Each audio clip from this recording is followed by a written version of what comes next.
നേരത്തെ നമ്മൾ പറഞ്ഞത് കുവൈറ്റിൽ തൊഴിലാളികളുടെ താമസ കേന്ദ്രത്തിലുണ്ടായത് 35 മരണമെന്നാണ്. ഇപ്പോൾ അത് 41 ഉയരുന്നു എന്ന ഖേദകരമായ വാർത്തയിലേക്ക് പോവുകയാണ്. മരിച്ചവരിൽ മലയാളികളും ഉൾപ്പെടുന്നു. മലയാളി വ്യവസായിയുടെ ഉടമസ്ഥതയുള്ള കമ്പനിയിൽ ജോലി ചെയ്യുന്ന തൊഴിലാളികളാണ് അപകടത്തിൽപ്പെട്ടത്. സുരേഷ് വെള്ളിമുറ്റം ഏറ്റവും പുതിയ വിവരങ്ങൾ നൽകാൻ ചേരുന്നുണ്ട്. സുരേഷ്, മരണസംഖ്യ ഉയരുകയാണല്ലോ, അത് വീണ്ടും ഉയരും എന്ന ഒരു സാഹചര്യമാണ് ഉള്ളത്. രക്ഷാപ്രവർത്തനം എങ്ങനെ പുരോഗമിക്കുന്നു? മലയാളികൾ ഇപ്പോൾ 2 പേർ മരിച്ചു എന്ന് പറയുന്നു. അതിൽ കൂടുതൽ സ്ഥിരീകരണം എന്തെങ്കിലും? പ്രതീക്ഷ, ഇപ്പോൾ നമുക്ക് ലഭിക്കുന്ന വിവരമാണ് 41 എന്ന്. രാജ്യത്തെ ആഭ്യന്തര മന്ത്രാലയവും 41 മരണമാണ് ഇതുവരെ സ്ഥിരീകരിച്ചത്. പക്ഷേ അവിടുത്തെ താമസക്കാർ പറയുന്നു ഇതിലധികം മരണസംഖ്യ ഉണ്ടാകുമെന്നാണ് പറയുന്നത്. അതുകൊണ്ട് തന്നെ മരണസംഖ്യ ഉയർന്നാലും അത്ഭുതപ്പെടാനില്ല. കാരണം അത്രയ്ക്ക് വലിയ ദുരന്തമാണ് ഉണ്ടായത്. പുലർച്ചെ 4:30 തുടങ്ങിയിട്ടുള്ള തീ അത് ഏറ്റവും താഴെ നിന്ന് അത് മറ്റെല്ലാ ഭാഗങ്ങളിലേക്കും പടരുന്നുണ്ട്. മാത്രമല്ല ആർക്കും രക്ഷപ്പെടാവുന്ന ഒരു അവസ്ഥയിലായിരുന്നില്ല. അത്രയ്ക്ക് ചുറ്റുഭാഗത്തും തീ പടരുന്ന ഒരു അവസ്ഥയായിരുന്നു. അതോടൊപ്പം തന്നെ ഈ തീയും പുകയും നിറഞ്ഞ് ശ്വാസം മുട്ടിയ ആളുകൾ അബോധാവസ്ഥയിൽ വീഴുന്നത് കൊണ്ട് തന്നെ ആളുകൾക്ക് ഓടി രക്ഷപ്പെടാൻ പറ്റുന്നത് ഒരവസ്ഥയായിരുന്നില്ല. 7 നിലകളുള്ള കെട്ടിടത്തിലാണ് പുലർച്ചെ 4 മണിയോടുകൂടി അഗ്നിബാധ ഉണ്ടായത്. മങ്കഫ് ബ്ലോക്ക് 4-ൽ ഈ മങ്കഫ് ബ്ലോക്ക് 4-ൽ മലയാളി വ്യവസായിയുടെ ഉടമസ്ഥതയിലുള്ള കമ്പനിയിൽ ജോലി ചെയ്യുന്ന മലയാളികൾ അടക്കമുള്ള ജീവനക്കാരാണ് താമസിച്ചിരുന്നത്. അതിൽ കാസർഗോഡ് സ്വദേശി മരിച്ചിട്ടുണ്ടെന്ന് ഇപ്പോൾ സ്ഥിരീകരണം വരുന്നുണ്ട്. അങ്ങനെ കാസർഗോഡ് സ്വദേശി, മലപ്പുറം, കോഴിക്കോട് ജില്ലകളിൽ നിന്നുള്ളവരും ഈ കെട്ടിടത്തിൽ താമസിച്ചിട്ടുണ്ടായിരുന്നു. അവരുടെ വിവരങ്ങളൊക്കെ ലഭ്യമാകേണ്ടതുണ്ട്. ഏതായാലും ഇപ്പോൾ ലഭിക്കുന്നതനുസരിച്ച് 41 മരണം, 30ഓളം പേരെ ആശുപത്രിയിൽ പ്രവേശിപ്പിച്ചിട്ടുണ്ട്. 30ഓളം പേർക്ക് പരിക്ക് പറ്റിയിട്ടുണ്ട് അഗ്നിബാധയിൽ. അദാൻ ആശുപത്രിയിൽ 21 പേരുണ്ട്. ഫർവാനിയ ആശുപത്രി തൊട്ടപ്പുറത്തുള്ളത് അവിടെ. സുരേഷ്, ഈ തീ ഉയർന്നതോടെ ഈ ആളുകളൊക്കെ തന്നെ ജനൽ വഴിയൊക്കെ താഴേക്കൊക്കെ ചാടുന്നത് മരണസംഖ്യ ഉയർത്താൻ ഇടയായിട്ടുണ്ടോ? തീർച്ചയായും ആദ്യം 4 പേർ മരിച്ചു എന്നുള്ള വാർത്ത വന്നത് അത് തന്നെയായിരുന്നു. 4 പേരും ബാൽക്കണിയിൽ നിന്നും താഴേക്ക് ചാടിയിട്ടുള്ള ആളുകളാണ്. കാരണം തൊട്ടു പിന്നിൽ തീ ആളിപ്പടരുമ്പോൾ രക്ഷപ്പെടാൻ മാർഗമില്ലാതെ അവർ താഴേക്ക് ചാടുകയായിരുന്നു. അങ്ങനെയാണ് 4 പേർ മരിച്ചിട്ടുള്ളത്. അതിനുശേഷമാണ് തീ അണച്ചതിന് ശേഷം മാത്രമാണ് പോലീസിനും സിവിൽ ഡിഫൻസിനും കെട്ടിടത്തിനകത്തേക്ക് പ്രവേശിക്കാൻ കഴിഞ്ഞത്. ആദ്യ 4 നിലകളിൽ പരിശോധന കഴിയുമ്പോഴാണ് ആദ്യത്തെ വാർത്ത വരുന്നത് മരണം 35 എന്ന്. അതിനുശേഷമാണ് പിന്നീട് പോലീസ്, സിവിൽ ഡിഫൻസ് ഉദ്യോഗസ്ഥർ കൂടുതൽ സ്ഥലങ്ങളിൽ പരിശോധന നടത്തുന്നത്. അങ്ങനെയാണ് മരണസംഖ്യ ഇപ്പോൾ 41-ൽ എത്തി നിൽക്കുന്നത്. മരണസംഖ്യ തീർച്ചയായും ഇനിയും കൂടാൻ സാധ്യതയുണ്ട്. കാരണം വിവിധ ആശുപത്രികളിൽ പ്രവേശിപ്പിച്ചിട്ടുള്ള 30 പേരിൽ പലരുടെയും ആരോഗ്യനില അതീവ ഗുരുതരം തന്നെയാണ്.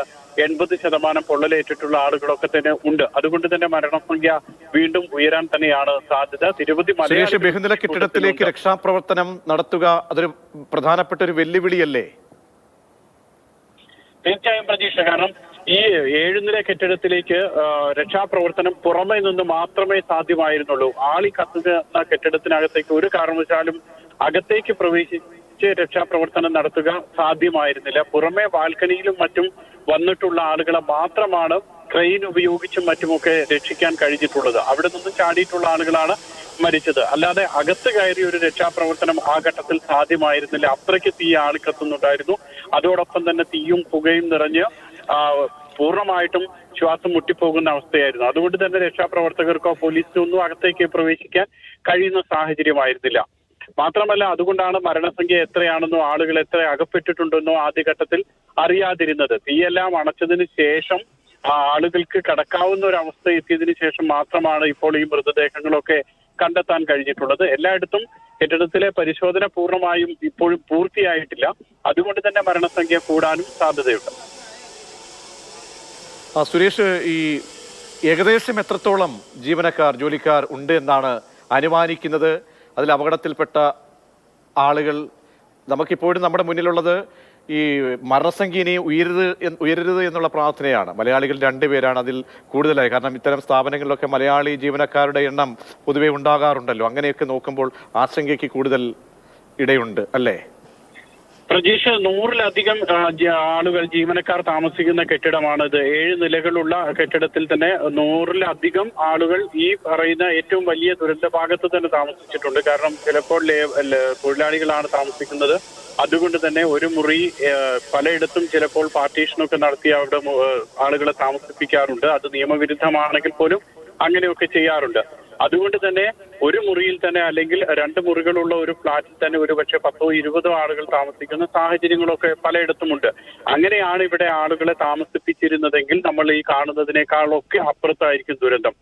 ഈ കുവൈറ്റിന്റെ ചരിത്രത്തിൽ തന്നെ സമീപകാലത്തുണ്ടായിട്ടുള്ള ഏറ്റവും വലിയ ദുരന്തം 2017 അന്ന് 2 ബസ്സുകൾ കൂട്ടിയിടിച്ച് ഉണ്ടായിട്ടുള്ള അപകടത്തിൽ 7 ഇന്ത്യക്കാരടക്കം 17 പേരാണെന്ന് മരിച്ചത്. അതൊക്കെ വെച്ച് നോക്കുമ്പോൾ ഇതൊക്കെ എത്രയോ വലിയ അപകടമാണ്. മാത്രമല്ല, നേരത്തെ പ്രതീക്ഷ സൂചിപ്പിച്ചതുപോലെ തന്നെ ആളുകൾക്ക് രക്ഷപ്പെടാവുന്ന മറ്റൊരു മാർഗവും ഉണ്ടായിരുന്നില്ല എന്നുള്ളതാണ്.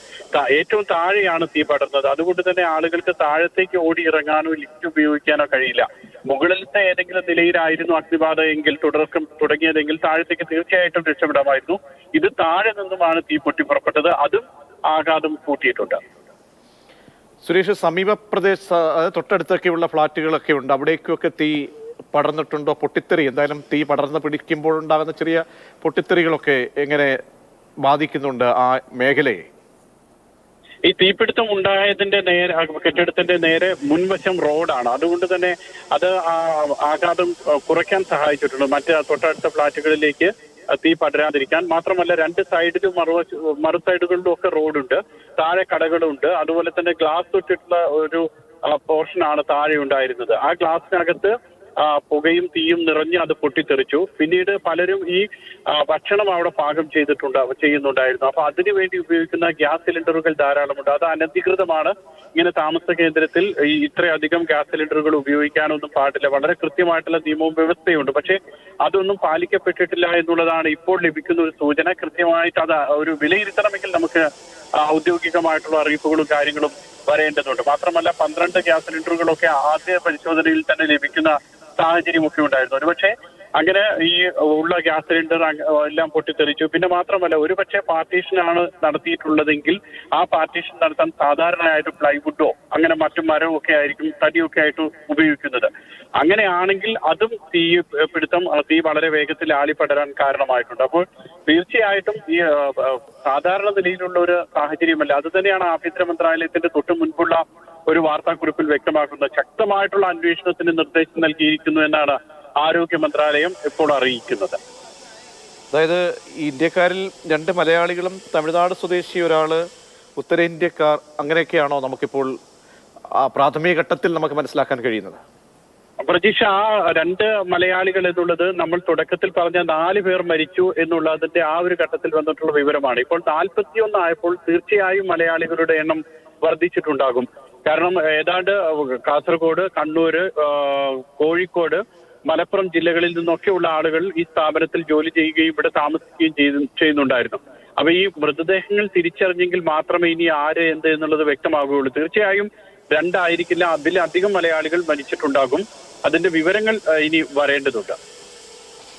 ഇപ്പോൾ ഈ രക്ഷാപ്രവർത്തനത്തിന് വെല്ലുവിളിയായിട്ട് നിൽക്കുന്ന കാര്യങ്ങൾ എന്തൊക്കെയായിരിക്കും സുരേഷ്? കാരണം ബഹുനില കെട്ടിടമാണ്, അവിടേക്ക് തന്നെ അകത്തേക്ക് കടക്കാൻ എന്തായാലും വലിയ ബുദ്ധിമുട്ടായിരിക്കുമല്ലോ. താഴേക്ക് നിലയിലേക്ക് വരെ ഈ പുകച്ചുരുളുകൾ, കനത്ത പുകച്ചുരുളുകളൊക്കെ ഉയരുന്നുണ്ട്. പിന്നീട് തീ പടർന്ന് പിടിക്കുന്നുണ്ട് ഒരു ഇടത്തിൽ നിന്ന് മറ്റിടത്തിലേക്കൊക്കെ ആ ബഹുനില കെട്ടിടത്തിനകത്ത് തന്നെ. അപ്പോൾ വെല്ലുവിളി എന്തൊക്കെയാണ് രക്ഷാപ്രവർത്തനത്തിന്? ഏറ്റവും പ്രധാനമായിട്ടും ഇതിന്റെ ഒരു സമയം തന്നെയായിരുന്നു. കാരണം പുലർച്ചെ 4 മണിയോട് കൂടിയിട്ടാണ് തീപിടുത്തം ഉണ്ടാകുന്നത്. ജോലി കഴിഞ്ഞ് എല്ലാവരും വന്ന് ഉറങ്ങുന്ന സമയമായിരുന്നു. അതാണ് മരണസംഖ്യ കൂടാനുള്ള ഏറ്റവും പ്രധാനപ്പെട്ട കാരണമെന്ന്. രണ്ടാമത്തത് ലിഫ്റ്റ്, അതോടൊപ്പം തന്നെ പിന്നീട് സ്റ്റെയർ കേസ്. ഈ ഒരു 2 സംവിധാനത്തിലൂടെ മാത്രമേ ആളുകൾക്ക് മുകളിൽ നിന്നും ഒരു നില കഴിഞ്ഞാൽ പിന്നീട് ഇറങ്ങാൻ കഴിയുകയുള്ളൂ. മറ്റൊരു രക്ഷാമാർഗങ്ങളും അവർക്കില്ല. അതുകൊണ്ട് തന്നെ തീപിടുത്തമുണ്ടായാൽ ആദ്യം ലിഫ്റ്റ് ഓഫ് ചെയ്യും. അതുകൊണ്ട് തന്നെ അവർക്ക് ലിഫ്റ്റിനെ ആശ്രയിക്കാൻ കഴിയില്ല. പിന്നീട് ഈ സ്റ്റെപ്പ് വഴി ഓടി ഇറങ്ങി വേണം രക്ഷപ്പെടാൻ. പക്ഷേ അപ്പോഴേക്കും താഴെ നിന്നും തീ ആളിപ്പടരുകയും ഈ കോറിഡോറും അതോടൊപ്പം തന്നെ പോകേണ്ട എല്ലാ വഴികളിലും പുക നിറയുകയും ചെയ്യും. മുന്നോട്ട് കാണില്ല. 2-3 തവണ ശ്വാസം എടുക്കുമ്പോഴേക്കും ശ്വാസകോശത്തിൽ പുക നിറഞ്ഞ് തീർച്ചയായിട്ടും അബോധാവസ്ഥയിലേക്ക് വീഴുകയും ചെയ്യും. ഇതാണ് സുരേഷ്, നമ്മളെ മലയാളിയുടെ കാര്യത്തിൽ എത്രത്തോളം നമ്മളെ ഈ മരണസംഖ്യ ഏറുമ്പോൾ അവിടെ മലയാളികൾ നേരത്തെ പറഞ്ഞതുപോലെ മലപ്പുറത്തൊക്കെയുള്ള ആളുകൾ ഉണ്ടായിരിക്കാമെന്ന് പറഞ്ഞു, ഇവരെ കുറിച്ച് നമുക്ക് അനുമാനിക്കാൻ കഴിയുന്ന എന്തെങ്കിലും കാര്യങ്ങൾ ആരോടെങ്കിലും വിവരം തേടാവുന്നോ, അല്ലെങ്കിൽ ആ സമീപത്തുള്ള മറ്റ് ഏജൻസികളോ എംബസിയുമായി ബന്ധപ്പെട്ടോ അങ്ങനെയൊക്കെ നമുക്ക് കാര്യങ്ങൾ എളുപ്പമാക്കാൻ കഴിയുന്ന ഒരു സിറ്റുവേഷൻ ഉണ്ടോ അവിടെ? ഇതിൽ ഒരു കാര്യമുള്ളത്, ഒന്ന് നൈറ്റ് ഡ്യൂട്ടിക്ക് പോയിട്ടുള്ള ആളുകൾ ഉണ്ടായിരുന്നു, രണ്ട് ഈ ഓടി രക്ഷപ്പെട്ടിട്ടുള്ള ആളുകളുണ്ട്. അപ്പോൾ ഇത് ആ നൈറ്റ് ഡ്യൂട്ടിക്ക് പോയിട്ടുള്ള ആളുകളും ഓടി രക്ഷപ്പെട്ടിട്ടുള്ള ആളുകളും ഇത് ആരൊക്കെ എന്തൊക്കെ എന്നുള്ളതാണ് ഇപ്പോൾ മനസ്സിലാക്കാൻ വേണ്ടി ശ്രമിക്കുന്നത്. അതുകൊണ്ട് തന്നെ ആഭ്യന്തര മന്ത്രാലയവും പോലീസും നൽകിയിട്ടുള്ള വിവരം ആ കെട്ടിടത്തിൽ താമസിച്ചിരുന്ന എല്ലാവരും വന്ന് ഇപ്പോൾ അവര് തിരിച്ചറിയൽ വിരലടയാളം ശേഖരിക്കുകയാണ്. അങ്ങനെ വിരലടയാളം ശേഖരിച്ചതിന് ശേഷം മാത്രമേ എത്ര ആളുകൾ എവിടെയുള്ള ആളുകൾ എന്ന് മനസ്സിലാക്കുകയുള്ളൂ. മാത്രമല്ല ആ കെട്ടിടത്തിന്റെ താഴെയാണെങ്കിലും തൊട്ടപ്പുറത്തുള്ള ഗ്രോസറികളിലൊക്കെ ജോലി ചെയ്യുന്നതും ഇല്ലെല്ലാം ധാരാളം മലയാളികളുണ്ട്. അതോടൊപ്പം തന്നെ സ്ഥാപനത്തിൽ ജോലി ചെയ്യുന്ന മലയാളികളിൽ ഏതായാലും ആ സ്ഥാപനത്തിൽ ഒരു 10% ആളുകളെങ്കിലും മലയാളികളായിരുന്നു, ഏറ്റവും ചുരുങ്ങിയത്. അതുകൊണ്ട് തന്നെ 10% വരുമ്പോഴേക്ക് ഇപ്പോൾ ഈ 41 ദുരന്തം വരുന്നുണ്ട്. ഇനി അത് 50 മുകളിൽ പോകുമെന്നുള്ള വാർത്തയൊക്കെ വരുന്നത് സ്ഥിരീകരിക്കാത്ത വാർത്തയാണത്. എങ്കിൽ പോലും 41 ആണെങ്കിൽ പോലും തീർച്ചയായും ഈ 2-ലധികം ആളുകൾ മരിച്ചിട്ടുണ്ടാകും. അത് മാത്രമല്ല, വളരെ വർഷങ്ങളായിട്ട് ആ സ്ഥാപനത്തിൽ ജോലി ചെയ്യുന്ന ആളുകളുമുണ്ട്. സുരേഷ്, ഈ കെട്ടിടത്തിന്റെ കാലപ്പഴക്കമൊക്കെ എങ്ങനെയാണ്? കെട്ടിടം തീർച്ചയായും വാസയോഗ്യമായിട്ടുള്ള കെട്ടിടമാണ്. ഈ കാലപ്പഴക്കം എന്ന് പറയുന്നത് പോലെ മറ്റൊരു തരത്തിലുള്ള അപകടവും ആ കെട്ടിടത്തിന് ഉണ്ടായിരുന്നില്ല. കാരണം എല്ലാ വർഷവും കൃത്യമായിട്ടുള്ള പരിശോധന നടത്തുന്നു. മാത്രമല്ല, നിർമ്മാണ ജോലികൾ അടക്കം നടത്തുന്നതാണ് ഈ മലയാളിയുടെ ഉടമസ്ഥതയിലുള്ള കമ്പനിയും.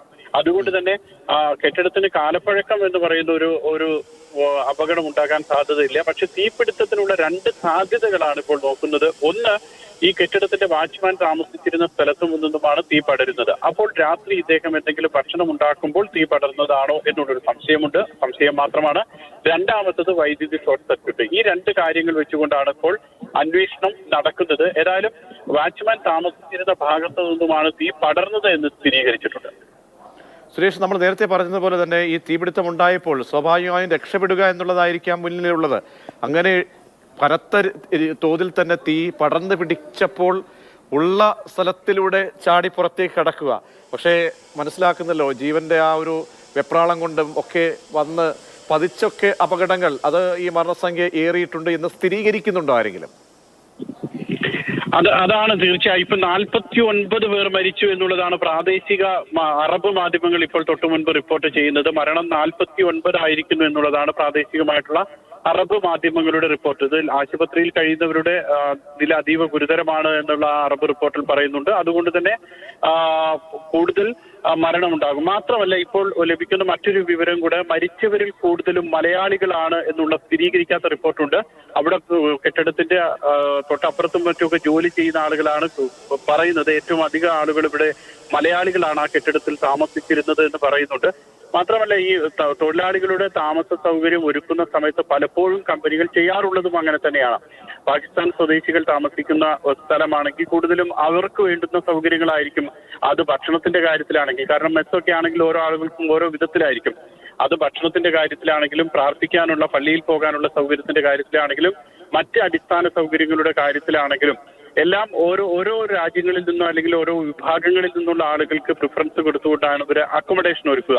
അതുകൊണ്ട് തന്നെ ഈ കെട്ടിടത്തിൽ കൂടുതൽ മലയാളികളാണ് താമസിച്ചിരുന്നതെന്നാണ് അടുത്തുള്ള കടകളിലുള്ളവരൊക്കെ പറയുന്നത്. അങ്ങനെയാണെങ്കിൽ തീർച്ചയായും മരിച്ചവരിൽ വലിയൊരു ശതമാനവും മലയാളികളാക്കാനുള്ള സാധ്യതയും കൂടുതലാണ്. ഇവരുടെ പേരും ചില മാധ്യമങ്ങൾ, ദേശീയ മാധ്യമങ്ങൾക്ക് ഈ 5 മലയാളികൾ ഉണ്ട്, 5-ലേറെ മലയാളികൾ ഉണ്ട് എന്ന് പറയുന്നു. അപ്പോൾ മലയാളികൾ അധികം, നേരത്തെ സുരേഷ് പറഞ്ഞതുപോലെ ആണെങ്കിൽ ഈ മലയാളിയുടെ കമ്പനിയാണ്, അപ്പോൾ തൊഴിലാളികളൊക്കെ ആ നിലയിൽ കൂടുതലായിരിക്കും. അപ്പോൾ കൂടുതലായും മലയാളികൾ ഉൾപ്പെട്ടേക്കാമെന്നൊരു ആശങ്ക, അത്യന്തം ആശങ്ക ഉണ്ടല്ലേ?